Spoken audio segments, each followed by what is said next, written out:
cuando hablé? Describí, ordené, expresé un sentimiento. ¿Qué hice? ¿Qué hice?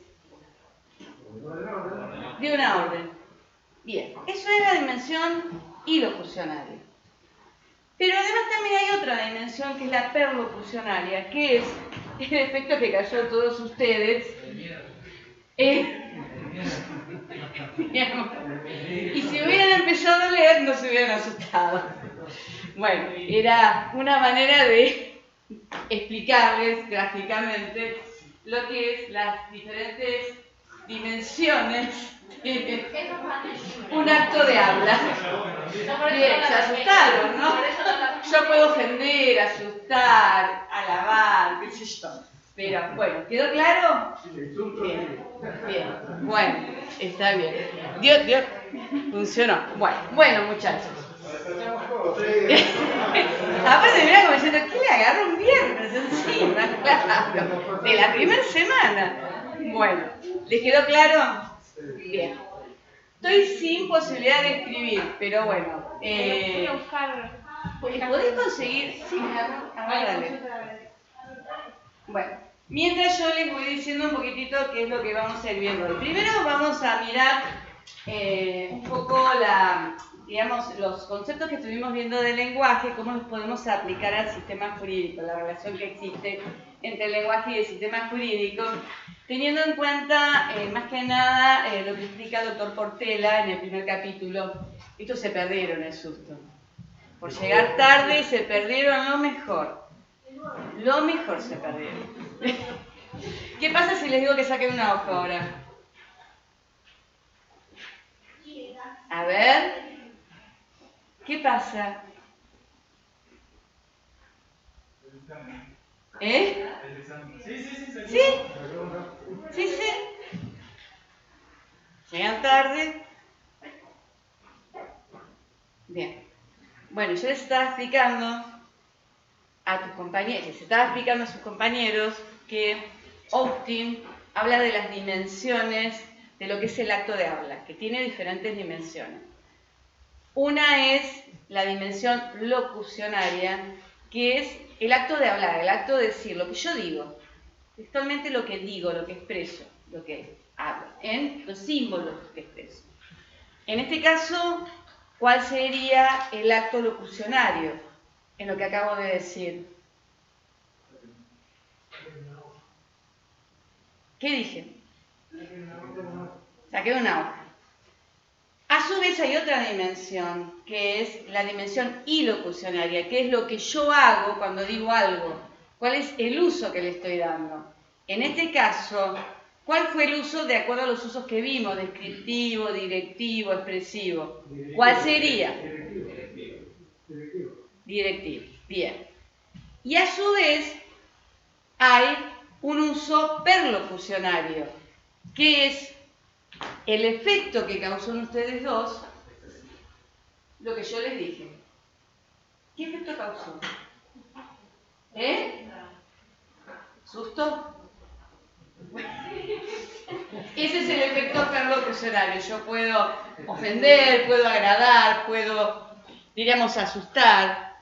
Ese es el efecto que causa en otro mi discurso. Bien. Bueno, teniendo en cuenta eso, mientras conseguimos algo para poder escribir, les comento que para que se vayan ubicando un poco en lo que es el programa, ustedes van a ver que directamente... Bárbara, gracias. Bueno, vamos entonces a usarlo... A ver. Más chiquitito, dimensión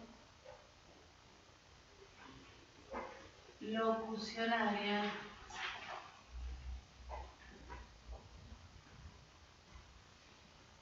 Y locucionaria.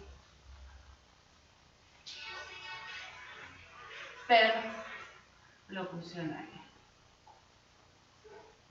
Bien. Bueno, vayamos un poquitito al programa.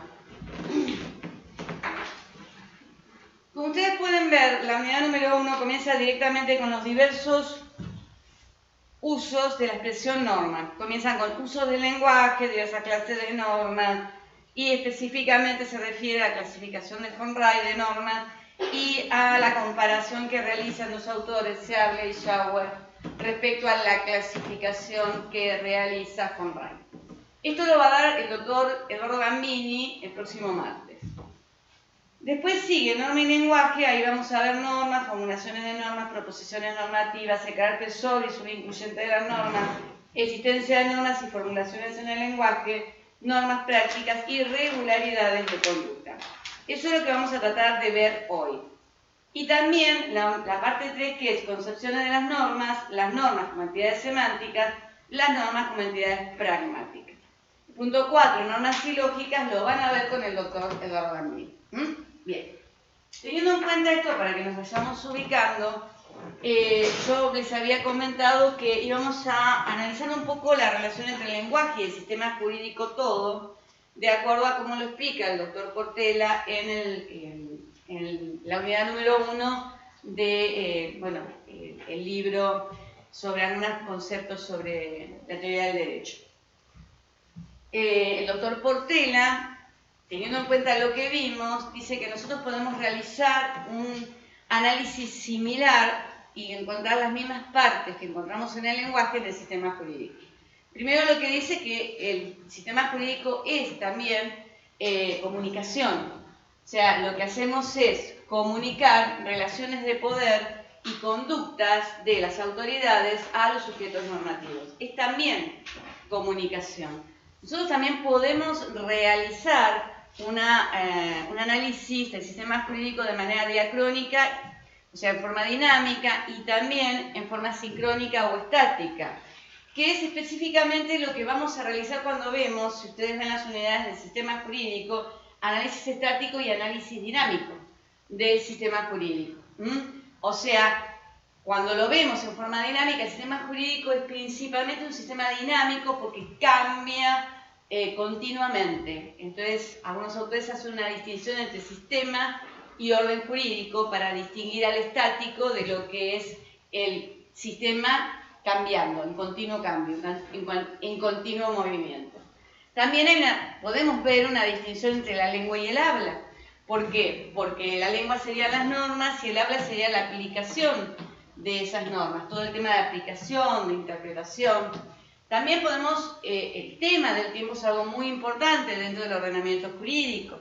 Las normas generalmente ya tienen vigencia a partir de su promulgación, no tienen efecto retroactivo, salvo algunos supuestos muy concretos, o sea que el tiempo también juega en lo que es el análisis del derecho. Y también nosotros podemos distinguir dentro del sistema jurídico un análisis de tipo sintáctico, una sintaxis del derecho, una semántica del derecho y una pragmática del derecho.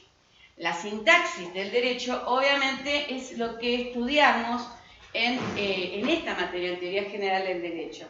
Ahí vamos a ver los conceptos jurídicos básicos, las reglas de formación cuando vemos la estructura de la norma jurídica, los diferentes tipos de normas, y también vamos a analizar lo que son las reglas de derivación, en lo que es cuando vemos al sistema jurídico en funcionamiento y en continuo movimiento. O sea, ese es el análisis, diríamos, sintáctico. Vemos lo que son los conceptos básicos y la relación entre estos conceptos básicos, en forma estática y en forma dinámica.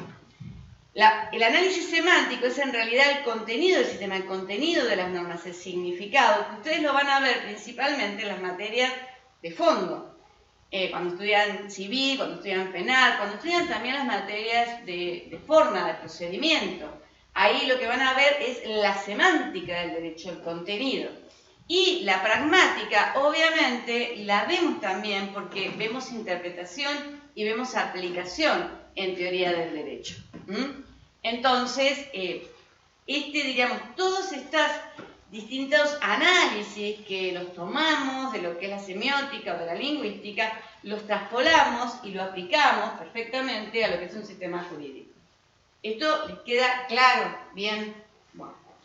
Pero también el doctor Rodríguez específicamente analiza la relación entre el lenguaje y la norma jurídica. que esto es lo que vamos a ver ahora en estas unidades, ¿sí? Bien. Por ejemplo,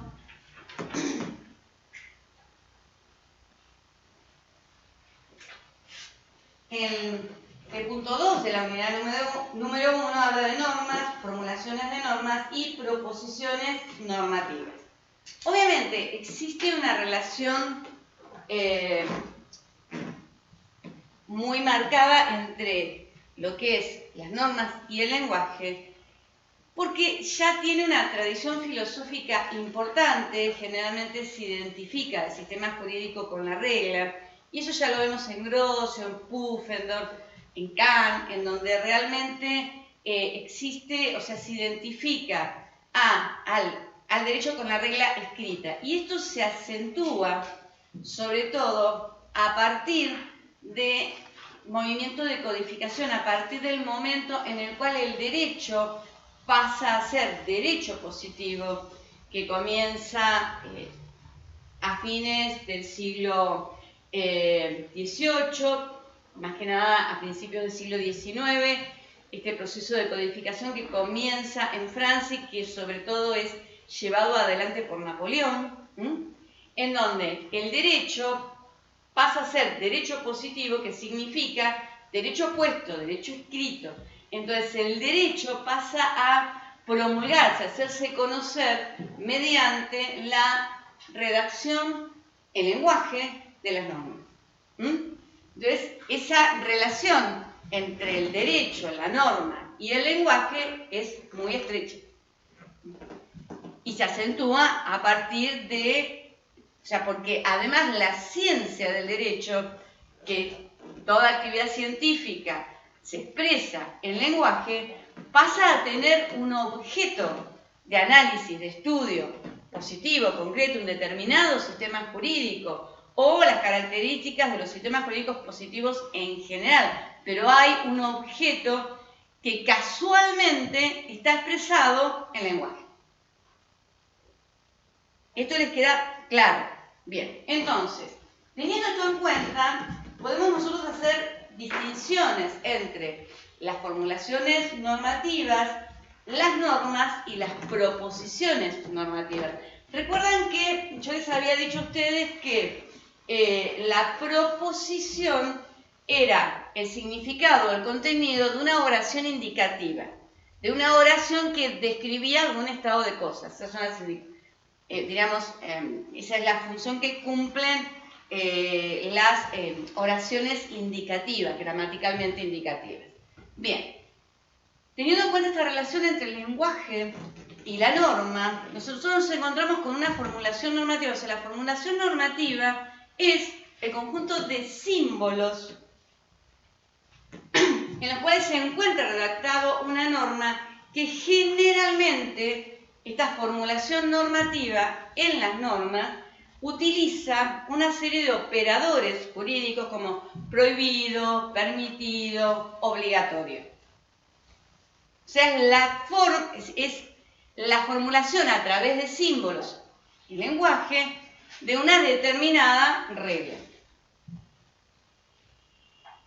Es diríamos, la expresión sintáctica y lingüística. Es una expresión lingüística en donde lo que utilizamos generalmente en la redacción son estos operadores deónticos. A su vez, la norma sería el significado de esa formulación normativa, el contenido. Así como la proposición es el significado de una oración indicativa, la norma sería el significado, el contenido de una formulación normativa. Y la proposición normativa sería el metalenguaje descriptivo que utilizan los científicos del derecho para describir alguna norma, algún sistema jurídico o la existencia de alguna norma. Recuerden ustedes, yo no sé si se los dije esto, pero porque nosotros vamos a trabajar más que nada con el uso descriptivo, que es el que utilizan los científicos del derecho, y el uso prescriptivo, que es el lenguaje, diríamos, el uso de las normas. Que el lenguaje el uso descriptivo es un uso que es susceptible de verdad o falsedad. Pero el uso directivo no es susceptible de verdad o falsedad. O sea, nosotros ante una orden, ante una amenaza, ante una súplica, podemos no estar de acuerdo con ella, pero no es verdadera o falsa. ¿Entienden? Podemos discrepar, pero no es verdadero o falsa. Entonces, este uso directivo no es susceptible de verdad o falsedad. Bien, en cambio, las proposiciones normativas, que son las que describen las normas, sí son susceptibles de verdad o falsedad. ¿Por qué? Puedo tener un autor que está haciendo, un dogmático, un científico del derecho, que está realizando un análisis de una determinada norma, de una determinada parte, digamos, o parte de un ordenamiento jurídico, y las conclusiones a las cuales llegue son falsas, son inexactas. O puede estar haciendo una descripción acertada, sea el análisis que realiza preciso, certero, que se adecue. Entonces, las proposiciones normativas sí son susceptibles de verdad o falsedad, las normas no. Bien. Bueno, ¿esto les queda claro?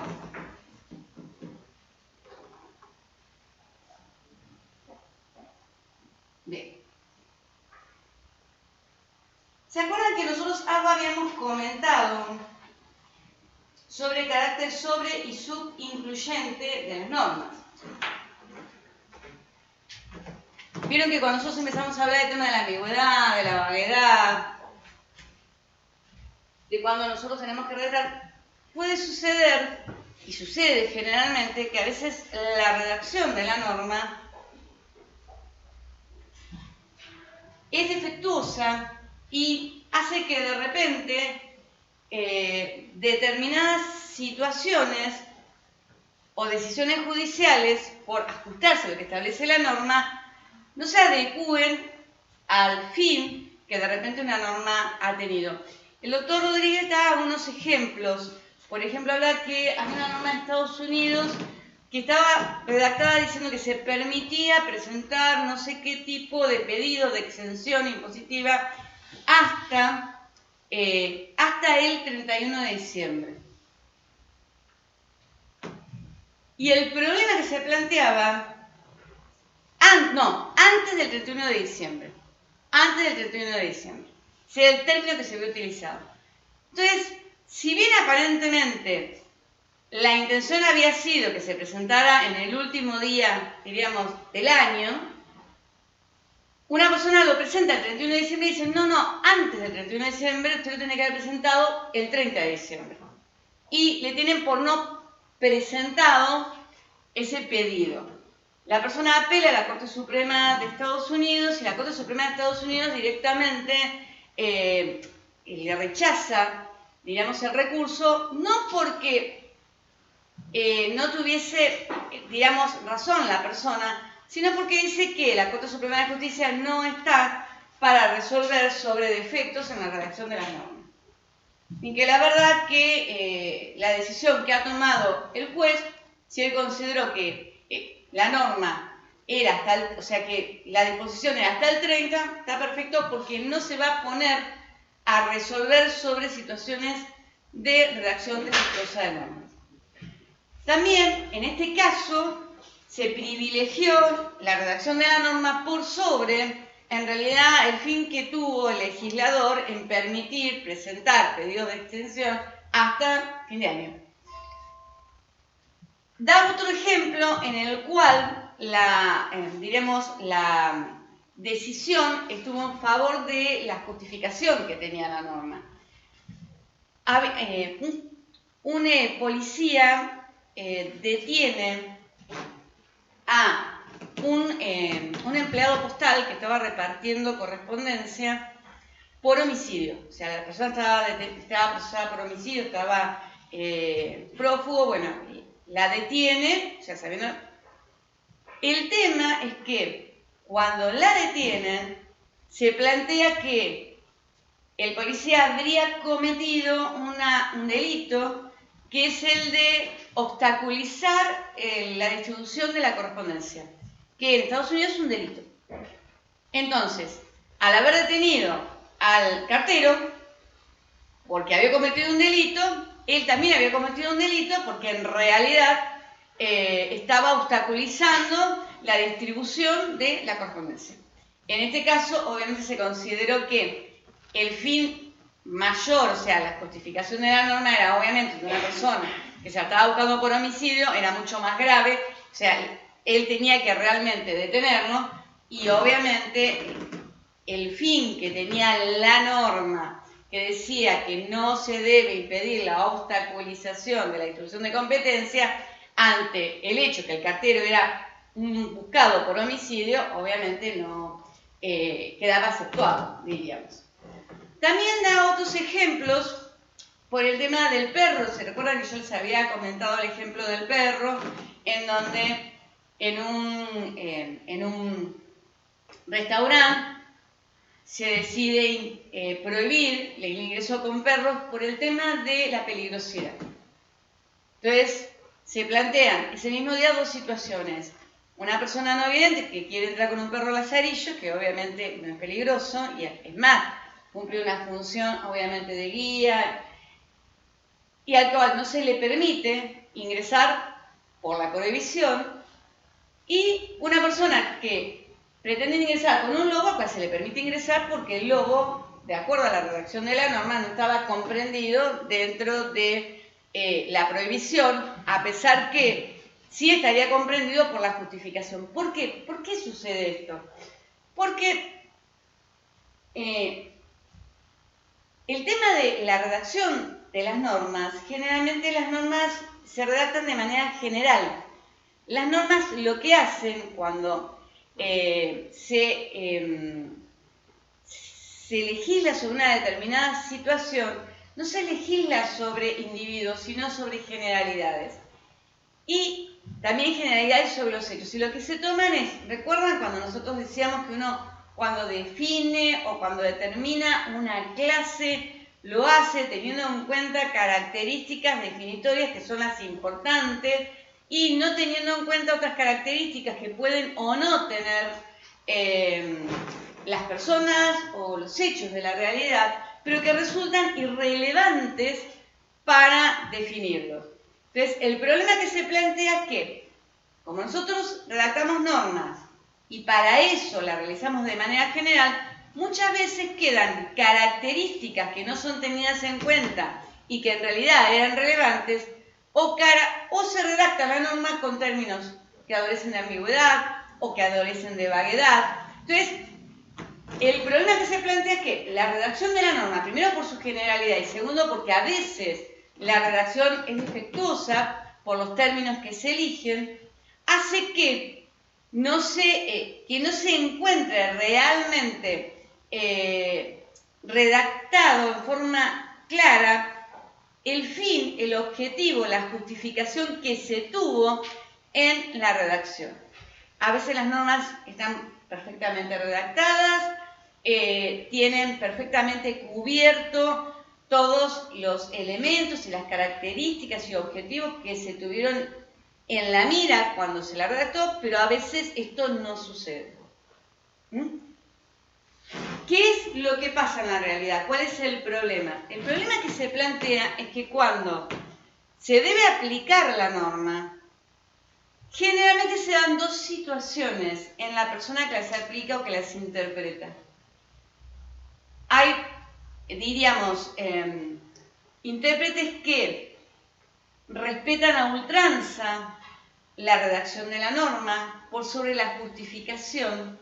En cambio, hay otros intérpretes que ante una norma que se ve que ante el hecho concreto presenta falencias, deciden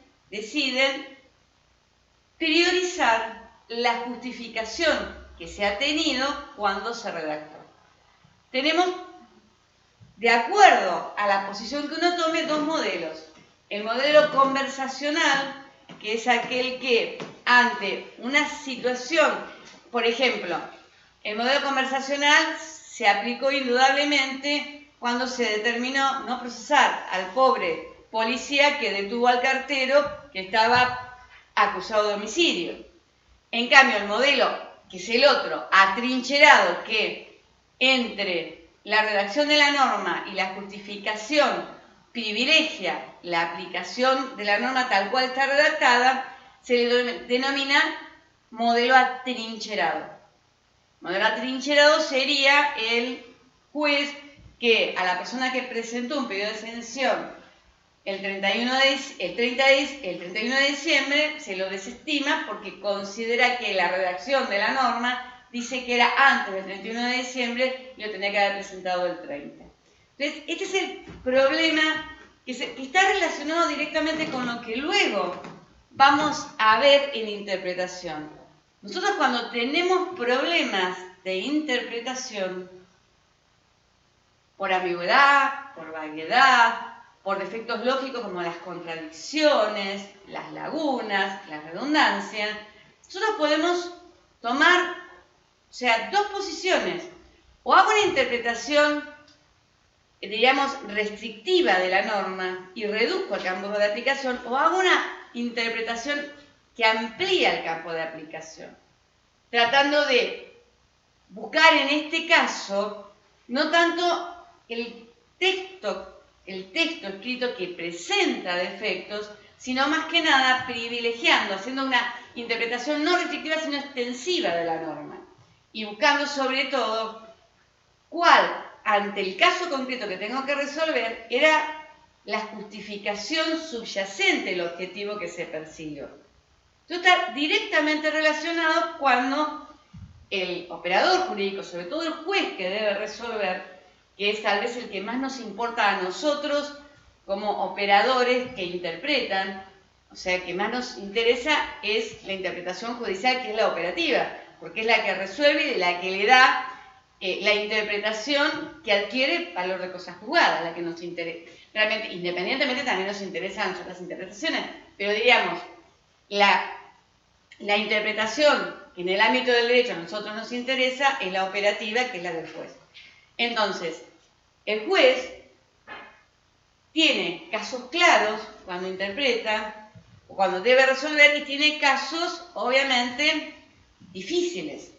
Los casos claros son aquellos en los cuales la redacción de la norma es clara, los hechos están perfectamente probados, o sea, no tenemos problemas ni en la premisa normativa ni en la premisa fáctica. Los casos difíciles son aquellos casos en los cuales tenemos problemas en la premisa normativa porque está mal redactado, porque es contradictoria, o problemas en la premisa fáctica porque no tenemos los elementos necesarios como para saber si el hecho sucedió o no sucedió, o quién fue el autor, en el caso que sabemos que ha sucedido. Entonces, todo esto luego lo vamos a volver a ver. Pero acá lo que estamos analizando es la relación entre el lenguaje y la norma en la redacción de la norma. Que lo que nos sucede es que por la redacción la norma puede resultar sobre o subincluyente respecto al objetivo que se tuvo en mira cuando se redactó, cuando se promulgó, cuando se formuló la norma. Eso es lo que estamos viendo. ¿Está claro? Bien. Después hay otro punto. Existencia de normas y formulaciones en el lenguaje, normas prácticas y regularidades de conducta. Esto está relacionado con el tema que la posición que estuvimos viendo es una posición en la cual se considera que la norma jurídica es indudablemente la norma que se encuentra promulgada, expresada, formulada en lenguaje, en símbolo. Esta es una posición reduccionista de lo que es el sistema jurídico. O sea, porque no todas las normas son explícitas. No todas las normas están expresadas. Hay un montón de normas que son implícitas, que no están formuladas en forma expresa, pero que uno las aplica de manera implícita porque se desprenden, diríamos, de el contexto del sistema jurídico. Entonces, existen en realidad dos posiciones extremas, aquellas que identifican a el sistema jurídico con las reglas formuladas de manera explícita, y el otro extremo son aquellos que identifican a las normas con las regularidades de conducta. Hay muchas normas que en realidad son conducta como es la costumbre. Pero para que la costumbre realmente, esa regularidad de conducta, sea una norma jurídica, no solamente tiene que haber una regularidad de conductas, o sea, una reiteración de conductas ante situaciones similares, sino que también debe haber algo, que es el punto de vista interno, que es que la gente que realiza una determinada conducta, la realiza porque considera que esa conducta es una norma, es obligatoria. Esto es lo que diferencia a los meros hábitos de lo que es una costumbre de tipo jurídico. Entonces, reducir el derecho a las reglas o reducir el derecho a una regularidad de conducta son situaciones extremas. Obviamente, a partir de la implementación del proceso de codificación en el cual las normas se promulgan de manera explícita, la mayor parte de las normas están promulgadas y son expresas, pero esto no quita que haya muchísimas normas implícitas, normas además que son costumbres jurídicas, porque las personas, a pesar que no están formuladas, promulgadas en forma expresa, las personas es, por ejemplo, el hacer una cola cuando uno va al banco,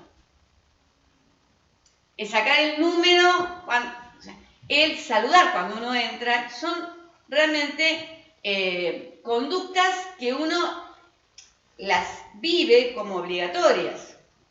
O sea, conductas que si uno no las cumple puede recibir de parte de la sociedad primero una presión para que la cumpla, y en el caso de que no la cumpla, de repente una crítica por no cumplirla. Si uno va a un lugar y no respeta la cola, lo más seguro que diga, escúcheme, o sea, vas a tener un planteo seguro, sí. Eso, por ejemplo, sería más que nada parte de ética y moral, ¿verdad? No confundamos, después vamos a verlo, porque también estamos hablando por ahora de lo que es, después vamos a tener que ver la diferencia entre lo que es la moral y el derecho, y también vamos a ver, eso lo vamos a ver dentro de poquito, o sea, es todo un tema. Ahora estamos simplemente hablando de regularidades de conducta por un lado, y, o sea, no identificar al derecho simplemente con regularidades de conducta o simplemente con normas, sino que el derecho es ambas cosas. Sí. Uno de estos casos podría ser, por ejemplo, no está implícito en la ley, ni tampoco es una norma obligatoria, pero se tiende a pensar o a decir de que, por ejemplo, en una rotonda, el que circula por la rotonda tiene la prioridad. Eso sí es una norma. No, eso es una norma. Eso sí es una norma, pero... Totalmente. Eso... ¿Sabes? Y acá lo que pasa es que... Sí, pero lo que voy a decir es, normalmente se dice, no, pero si viene un camión, por cuestión de nobleza, como es un vehículo más pesado que lleva carga y demás saberes, te dicen, tenés que dejar pasar el camión aunque vos estés circulando por la rotonda. Y no te implícito en ningún lado, uno lo hace porque ya le sale... No, uno lo hace porque ve venir el camión y también que vas a frenar y ni se te va a ocurrir pasar delante del camión. Claro, viste, sobre todo en nuestro país, pero vos sabés que yo me di cuenta de lo que era, porque la verdad, sinceramente, a mí me pasa a veces, somos una sociedad muy... sí, la verdad que ¿cómo podríamos decir? No somos muy cumplidores de las normas. Entonces uno cuando va a otros lugares, de repente se sorprende. Yo me acuerdo que, pero no en todos los lugares, yo me acuerdo una vez que, pero no, aparte parece una vez en Chile, en Arica me acuerdo, cada vez que queríamos ir a la playa, había una avenida muy grande, hay una avenida muy grande frente a la costa. Entonces, con un tráfico importante. Entonces, cada vez que íbamos a cruzar la calle, no había semáforos. Cada vez que íbamos a cruzar la calle, viste, mirábamos porque no había un semáforo por ningún lado. Y venían. Entonces, nos acercamos con mucho temor. Y cuando veían, paraban los ojos. Entonces decíamos, ¿dónde cuesta estará el semáforo? Y nos daba miedo cruzar, porque, claro, vos acá, si no tenés con semáforo y todo, te da miedo de cruzar. Claro, miramos hasta que nos dimos cuenta que en realidad era porque poníamos el pie en la calle y te paraban los autos como si fueran... Hasta que vos no terminabas de cruzar. La primera vez cruzamos con un temor terrible porque decíamos en cualquier momento nos pisan. Pero nos dimos cuenta como al tercer día. Realmente, o sea, las cosas... Ahora, nos pasó una vez manejando en Europa con el tema de las rotondas. Uno venía por la rotonda y veías que pasaban y frenabas. Y vos veías que los tipos se frenaban y te decían, pasá, ¿qué haces? Seguiste. ¿Qué le pasa? O sea, con camiones y te paraban hasta que vos no pasabas, no movían el auto. Ahora, vas a otros lugares, por ejemplo, vas a Nápoles. Nápoles. Yo creo que uno empieza a ver de dónde a veces uno viene. Nápoles, vos tratás de cruzar con el semáforo en rojo para los autos y te pasan por la bueno, mal calzón, te dicen de todo. Vas y le decís a los policías, quiero cruzar. Y te miran, viste, los carabineros con el secuestro en Nápoles. Te responden así. Puesto Nápoles. Y vos decís, puesto Nápoles. Y todo en Nápoles. Nápoles, esta tarjeta de crédito no funciona. Puesto Nápoles. O sea, pero en general, en el mundo, son un poquito más cumplidores. Por supuesto, bueno.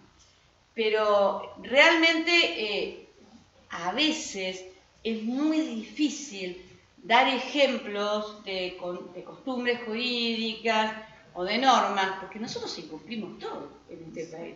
Entonces, ¿viste? ¿Cómo haces para encontrar ejemplos? Realmente, yo a veces me enojo y digo, chicos, nosotros estamos en la Facultad de Derecho, nos movemos en un mundo de normas, y acá no se cumplen las normas. O sea, me ha pasado que después de 3 años me vienen a pedir la nota de una persona que cruzó. Ahora no tanto porque ahora estás obligado, pasan por él, pero igual tenemos algunas personas que no aparecen en la lista.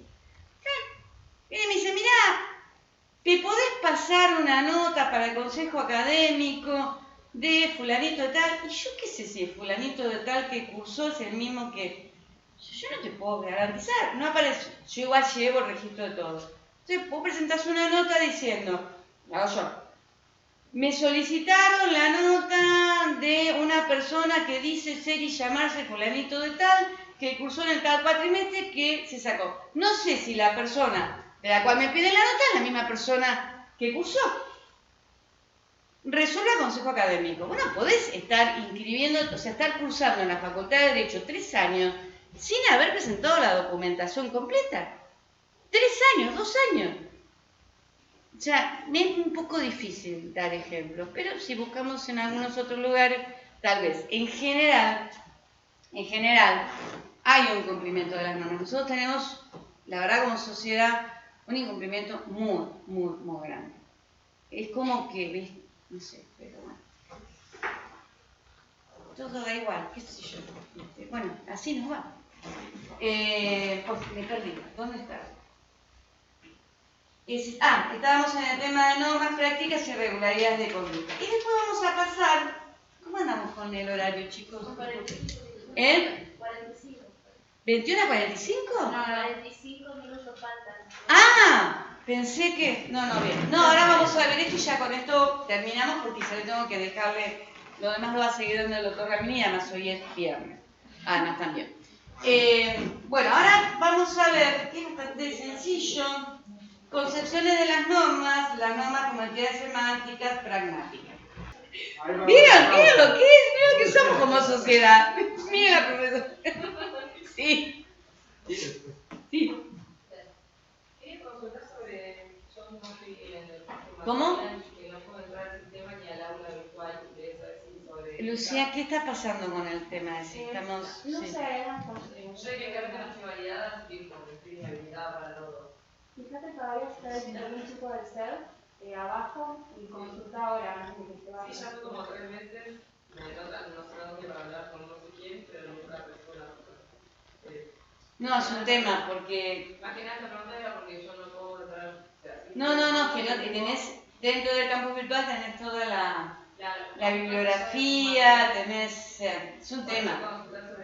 Sí. En este momento yo leí el primer capítulo de Rodríguez, pero no sabía si tenía que leer algo más.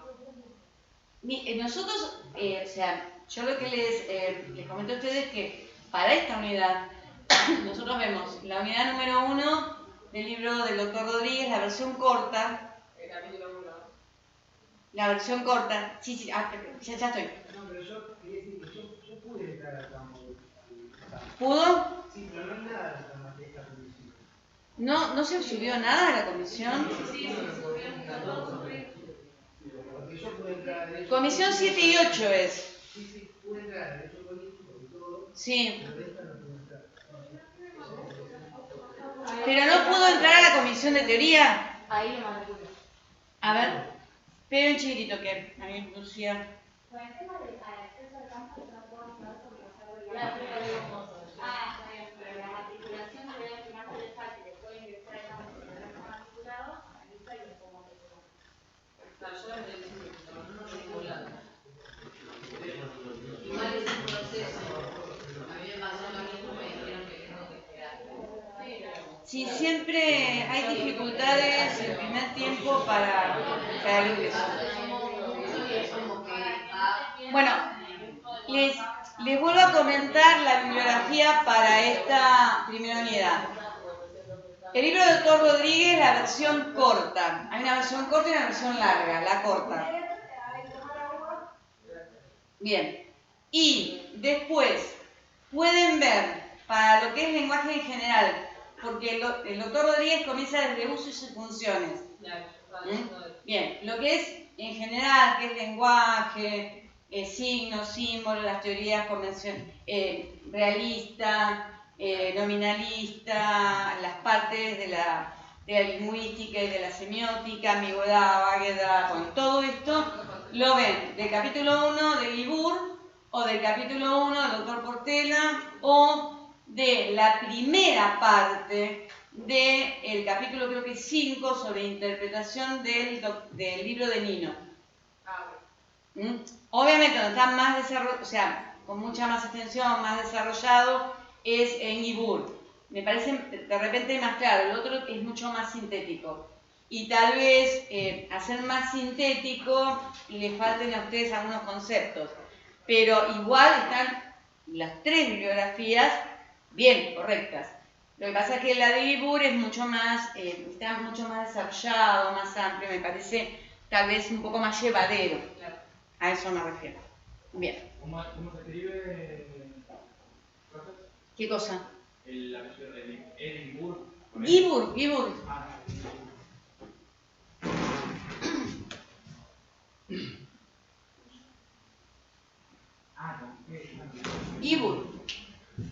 Gibur, Guarinoni y Guiliani. Son los tres autores. Bien. Bueno, entonces, ahora vamos a pasar a lo que sería el punto 3, concepción de las normas como entidades semánticas, pragmáticas. Esto está muy relacionado con lo que vimos en cuanto a formulación normativa, norma y proposición normativa. Pero tiene un enfoque distinto. En realidad, obviamente, como vimos, nosotros tenemos un análisis sintáctico, semántico y pragmático del sistema jurídico. Y también podemos realizar el mismo análisis respecto a la norma. O sea, la sintaxis de la norma sería asimilado a lo que es la formulación normativa, o sea, los conjuntos de símbolos que aparecen en esta oración, esta formulación, en donde generalmente aparecen operadores de tipo deóntico como prohibido, obligatorio, permitido, o sea, la sintaxis, la norma redactada. La concepción semántica está relacionada obviamente con el contenido, el significado de esa formulación normativa, que sería la norma, o sea, el análisis semántico, que dice cuál es su significado,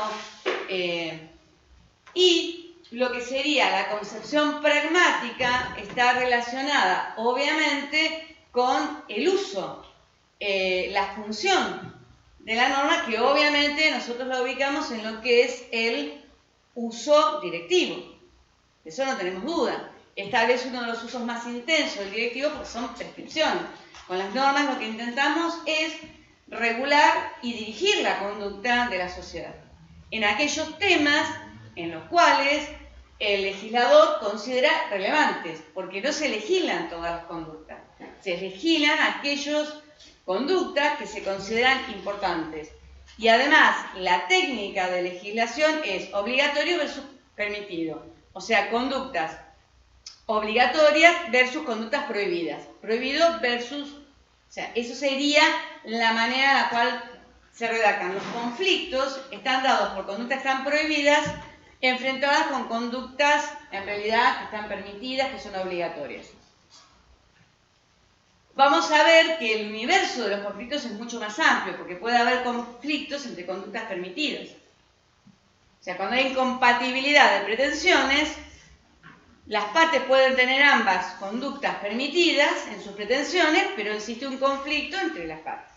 Pero bueno, el derecho no regula todo tipo de conductas, sino aquellas que les interesen. Bien. Teniendo en cuenta, pero en realidad, cuando nosotros hablamos de una concepción sintáctica, semántica o pragmática, en realidad lo que se pregunta el doctor Rodríguez es, ¿en cuál de estas concepciones nosotros podemos distinguir a la norma de otro tipo de enunciados? Lo podemos distinguir en la concepción sintáctica, semántica o pragmática. Entonces, según el doctor Rodríguez, dice que si nosotros tratamos de distinguir a lo que es una norma jurídica de otro tipo de enunciados por su redacción sintáctica, podemos llegar a tener problemas, porque las proposiciones normativas que describen una norma a veces resultan idénticas a la norma en cuanto a la redacción. Entonces, indudablemente, el uso que le estamos dando a una proposición es diferente al uso que le estamos dando a una norma. Porque una proposición es descriptiva y una norma es directiva, trata de influir. Bien, si nosotros nos referimos a una concepción de tipo semántico, el problema que se nos puede plantear, o sea, concepción semántica, puede suceder que el significado que nosotros obtenemos de una determinada formulación normativa por la redacción que se ha utilizado nos dé más de un significado. Por ejemplo, yo tengo la norma que dice que el Estado argentino sostiene el culto católico apostólico romano. Sintácticamente esa es la redacción, formulación normativa. El problema que se plantea es que la concepción semántica, si nosotros interpretamos esa redacción, el problema que se plantea es con el término sostiene. Porque algunos autores consideran que sostener significa adherir al culto católico apostólico romano y otros interpretan al término sostener como mantener económicamente al culto católico apostólico romano. Entonces, de acuerdo a la interpretación que uno le dé al término sostener, vamos a tener una u otra norma, dos normas, por lo menos. Entonces, el doctor Rodríguez dice que en realidad, en la concepción en la cual nosotros podemos distinguir perfectamente a una norma de otro tipo de enunciados es en la concepción pragmática. Es en el uso que nosotros le estemos dando a la norma, a ese enunciado. Si nosotros el uso que le estamos dando al enunciado es un uso directivo, entonces nos encontramos con una norma, independientemente de la redacción que tenga o de la interpretación que le demos. ¿Entienden? Entonces, esto es lo que se discute cuando hablamos de las concepciones. ¿En qué concepción sintáctica, semántica o pragmática podemos realmente individualizar y distinguir a la norma jurídica de otros enunciados que pueden estar redactados de manera idéntica? O que también pueden estar utilizando este tipo de operadores deónticos que pueden hacernos confundir. A esto nos estamos refiriendo concretamente. Y para finalizar, el dilema de Jorgensen, voy a hacer una muy pequeña mención, nada más, no se toma. El tema que se plantea es, si nosotros le damos una concepción semántica a las normas, o sea, estamos hablando del significado, el problema que se nos puede plantear es el tema de si nos estamos yendo a un uso descriptivo o a un uso directivo. Los usos descriptivos, tengan en cuenta ustedes que son susceptibles de verdad o falsedad, el uso directivo no. Entonces, ese es el problema que a veces también se puede plantear de acuerdo a la concepción que nosotros le demos a la norma jurídica. El dilema de Jorgensen está relacionado específicamente con el tema de si puede o no existir una lógica de las normas. ¿Por qué? Porque la lógica se mueve con valores de verdad. Entonces, el dilema de Jorgensen se plantea cómo juega el tema de la verdad respecto de la lógica y respecto de las normas. Si nosotros podemos tener una lógica que sea más amplia que la verdad, o podemos tener una lógica sin verdad que pueda ser aplicada a las normas jurídicas. Hay diferentes respuestas que se dan respecto a esta pregunta que se hace, cómo juega la verdad, la lógica con lo que son las normas jurídicas. Ustedes van a ver con el doctor Gambini el tema de diríamos, distintas acepciones de lo que es la norma en von Rey, pero también van a ver que von Rey es el que comienza hablando de una lógica deóntica, de una lógica de normas. Él habla de los operadores deónticos y de cómo juegan estos operadores deónticos. Y ahí van a ver también algunas nociones muy básicas de lo que es lógica. Bueno, con esto terminamos la clase de hoy. La próxima clase la van a tener, a mí me van a ver recién, la semana que viene no me ven, descansen, no me van a ver. Van a estar con el doctor Gambini, que va a hablar de von Rey, y van a tener la primera clase con la doctora Andrea Valle el viernes, el jueves es feriado. Y después continúa el doctor Gambini para terminar con el tema de lógica y lenguaje, y me van a ver a mí en una clase de repaso de todo lo que es esta unidad. Vamos a repasar toda la unidad. Así que bueno, que tengan un buen fin de semana.